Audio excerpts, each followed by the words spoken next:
Sejak pagi, kesibukan terjadi di Yayasan Keanekaragaman Hayati Indonesia atau KHATI. Kita langsung ke Ecopark. Rencananya, KHATI dibantu Biodiversity Warrior atau BW akan mendata jenis-jenis burung air yang ada di kawasan Ancol.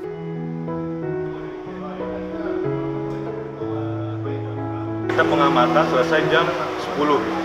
Jam 10 pagi kita selesai. Tahun ini, kegiatan pendataan atau sensus burung air atau Asian Waterbird Census difokuskan di Ecopark Ancol. Nanti teman-teman yang foto, ada yang nyatet. Ecopark dipilih karena lokasinya di pesisir Jakarta.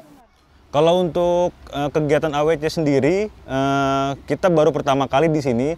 Tapi sebelum-sebelumnya pengamatan kita dilakukan di Ancol itu ada beberapa jenis burung air yang pernah diidentifikasi. Yaitu ada jenis burung belakok sawah, kemudian kareopadi, kokokan laut, pecuk ular Asia, dan burung kuntul. Ancol yang luasnya sekitar 150 hektar merupakan habitat bagi pelestarian burung air di Jakarta. Ancol juga menjadi lokasi wisata edukasi bagi masyarakat yang ingin melakukan pengamatan burung. Ecopark sendiri kan dalam bentuk dia ruang terbuka hijau. Nah juga selain burung air juga ada jenis burung-burung hutan kota dan taman kota. Seperti burung kutilang, kemudian burung cipoh kacat, burung cabai Jawa, dan burung kekep babi. Nah di mana memang keberadaan hutan kota juga banyak keberadaan serangganya. Di mana jenis-jenis burung tersebut termasuk jenis-jenis burung pemakan serangga. Asian Waterbird Census atau AWC merupakan kegiatan sukarela untuk memantau burung air yang dilakukan setiap tahun di setiap minggu kedua dan ketiga di bulan Januari. Sensus dilakukan serentak di wilayah Afrika, Amerika, Eropa, hingga Australasia yang meliputi Australia, Selandia Baru, Kepulauan Papua Nugini, dan Kepulauan Pasifik. Kita berpartisipasi dalam kegiatan Asian Waterbird Census atau sensus burung air Asia.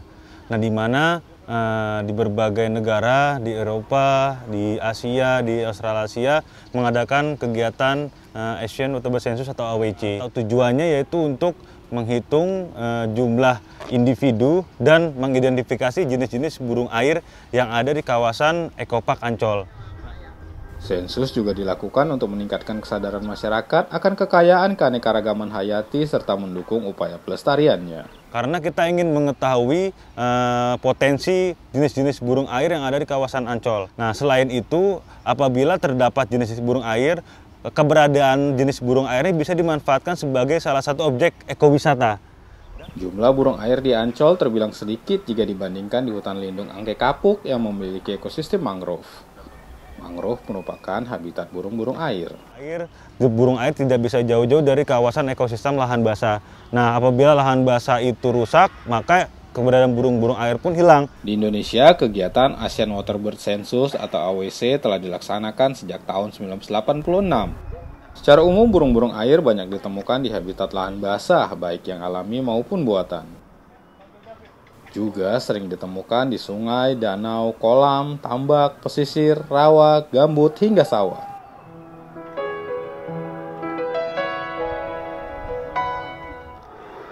Sensus atau AWC telah dilaksanakan sejak tahun 1986, dikoordinasi oleh Wetland Internasional Indonesia dan Kementerian Lingkungan Hidup dan Kehutanan.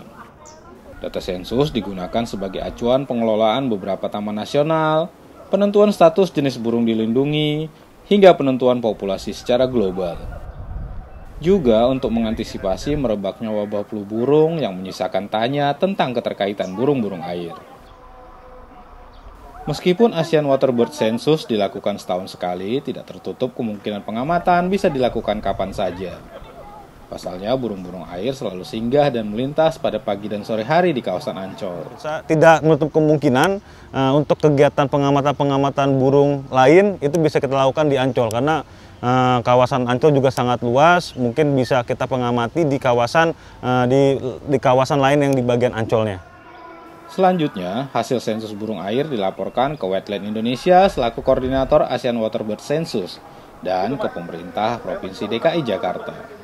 Pertama, data ini akan juga kita share ke pihak Ancol. Yang kedua, data ini kita akan share kepada Wetland Internasional Indonesia Program sebagai koordinator nasional AWC, dan juga kita share juga kepada Pemprov DKI Jakarta melalui Dinas Lingkungan Hidup DKI Jakarta. Data yang diberikan ke Dinas Lingkungan Hidup akan digunakan sebagai referensi dalam pengelolaan kawasan Ancol. Kalau untuk dinas, bagaimana dinas itu lebih mengetahui potensi kawasan DKI Jakarta yang kemudian apabila ingin melakukan pembangunan itu lebih mempertimbangkan kondisi ekologis atau biologisnya termasuk keberadaan jenis-jenis burung air yang ada di kawasan Ekopark Ancol. Selain itu, hasil sensus juga diserahkan ke pihak pengelola Ancol yang telah mengizinkan AWC 2020 digelar. Dan harapan ke depan adalah Ekopark Ancol menjadi perhatian khusus oleh Ancol sehingga dapat menjadi suatu ekosistem keanekaragaman hayati. Dalam 3 jam pengamatan, tim berhasil mendata beberapa jenis burung air yang dominan, seperti blekok sawah, karyopadi, kokokan laut, pecuk ular Asia, dan burung kuntul. Burung-burung ini diketahui sedang beristirahat dan mencari makan di kawasan Ancol. Hal itu menunjukkan bahwa kawasan Ekopark Ancol ini selain sebagai tempat singgah juga berpotensi menyediakan sumber pakan untuk jenis-jenis burung-burung air tersebut.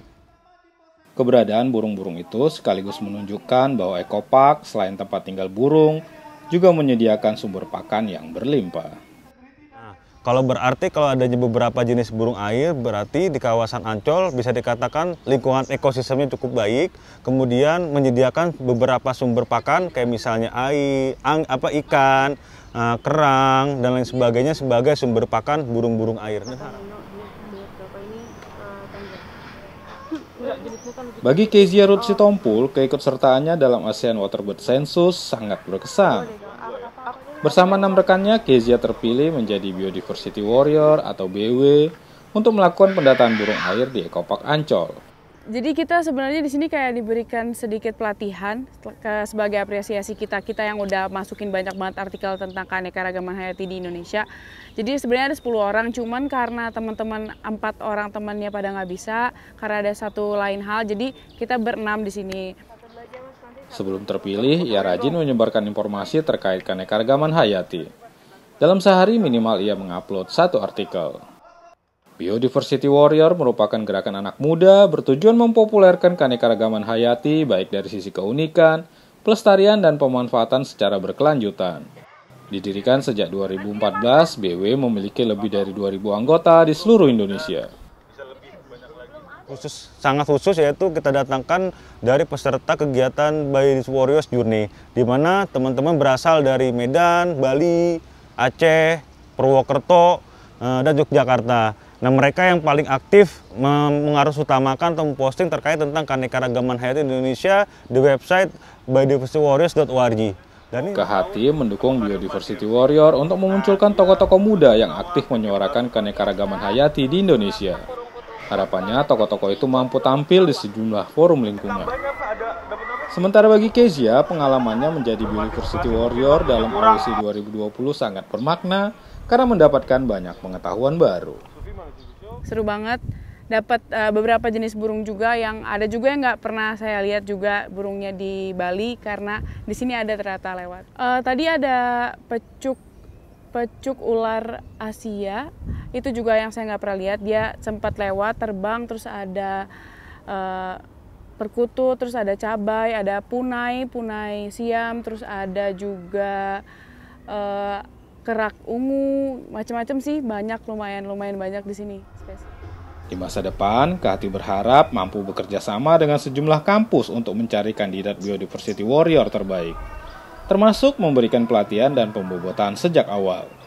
Sesuai dengan Renstra Kehati akan mencoba mendorong champion muda, terutama dari teman-teman BW terpilih ini untuk tampil di forum nasional atau internasional, mereka sharing terkait keanekaragaman hayati Indonesia. Ada kalanya champion itu kita memang kita lakukan dari awal, kita beri pelatihan, kita beli pengayaan. Ada juga beberapa mahasiswa atau anak muda yang memang sebelumnya dia sudah aktif, tinggal kita dorong, tinggal kita fasilitasiin, kita support sehingga dia bisa lebih muncul di forum nasional dan internasional.